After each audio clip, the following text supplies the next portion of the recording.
What should you do to correct a rear wheel skid? Stir into it. Why should you switch off your rear fog lights when the fog has cleared? To prevent dazzling following drivers. What can fitting chains to your wheels help to prevent? Skidding in deep snow. What do traffic calming measures do? Slow traffic down. What must you do when overtaking a car at night? Make sure you don't dazzle other road users. How will your vehicle be affected when you drive up steep hills? The engine will work harder. What will happen if you use your rear fog lights in good conditions? They will dazzle other drivers. Why should you always reduce your speed when traveling in fog? It's more difficult to see what's ahead. Why is traveling in neutral for long distances, known as coasting, wrong? There won't be any engine braking. You are driving on a well-lit motorway on a clear night. What must you do? Use your headlights. You are driving on a motorway in windy conditions. What should you do as you pass a high-sided vehicle? Be wary of a sudden gust. You are driving in fog. It becomes necessary to use front fog lights. What should you remember? Switch off them when visibility improves. You are traveling in very heavy rain. How is this likely to affect your overall stopping distance? It will be doubled. What should you do? There has been a heavy fall of snow. Don't drive unless it's essential. What should you do if you park on the roads when it's foggy? Leave side lights switched on.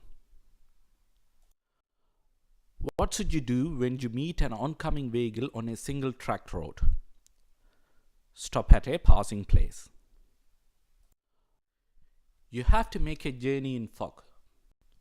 What should you do before you set out?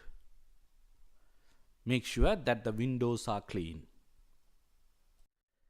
Daytime visibility is poor, but not seriously reduced. Which lights should you switch on? Tipped headlights.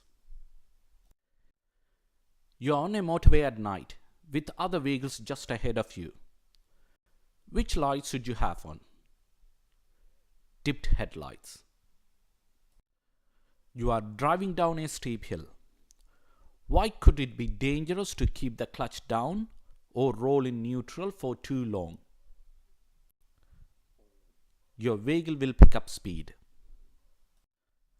You are traveling on a road that has speed humps. What should you do when the driver in front is traveling more slowly than you? Slow down and stay behind. When may you overtake another vehicle on the left? When you are in a one-way street.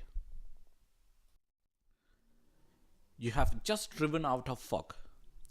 What must you do now that visibility has improved?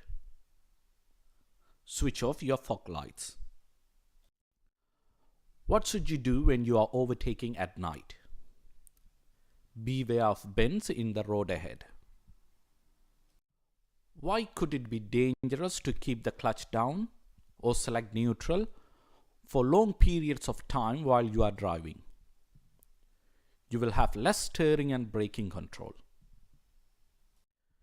You are driving in fog. Why should you keep well back from the vehicle in front? In case it stops suddenly.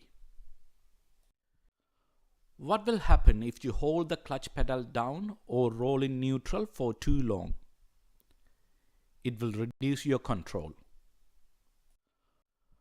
Why is it dangerous to leave rear fog lights on when they are not needed?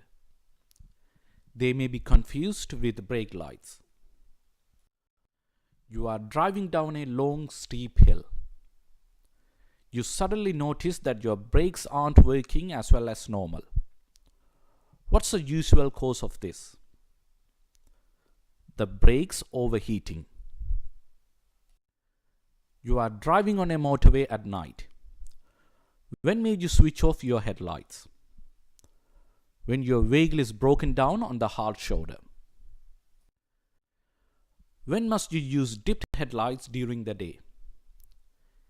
In poor visibility.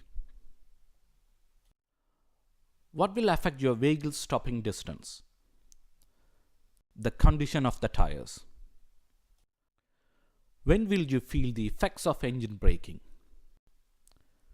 When you change to a lower gear. How would you identify a section of road used by trams? There would be a different surface texture. Why are vehicles fitted with rear fog lights? To make them more visible in thick fog. When may front fog light be used? When visibility is seriously reduced. Why is it bad technique to coast when driving downhill? The vehicle will gain speed. How can you use your vehicle's engine to control your speed? By changing to a lower gear. You are driving on an icy road. What distance from the car in front should you drive? 10 times the normal distance. What should you do when making a journey in foggy conditions? Leave plenty of time for your journey.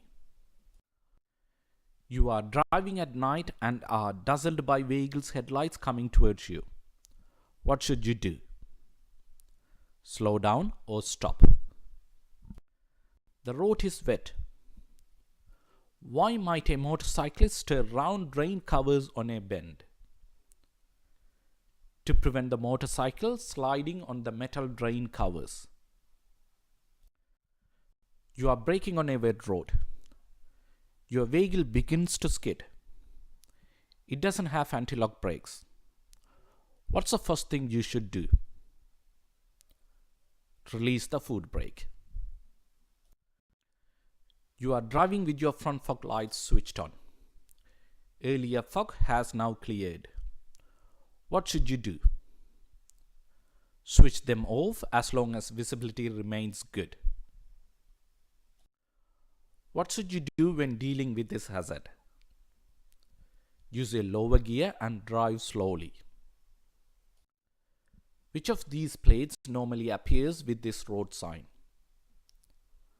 Humps for half mile. What's a rumble device designed to do? Alert you to a hazard. When may you wait in a box junction? When oncoming traffic prevents you turning right. You see these markings on the road. Why are they there? To make you aware of your speed. After this hazard, you should test your brakes. Why is this? Your brakes will be soaking wet. You are on a motorway in fog. The left-hand edge of the motorway can be identified by reflective studs. What color are they? Red.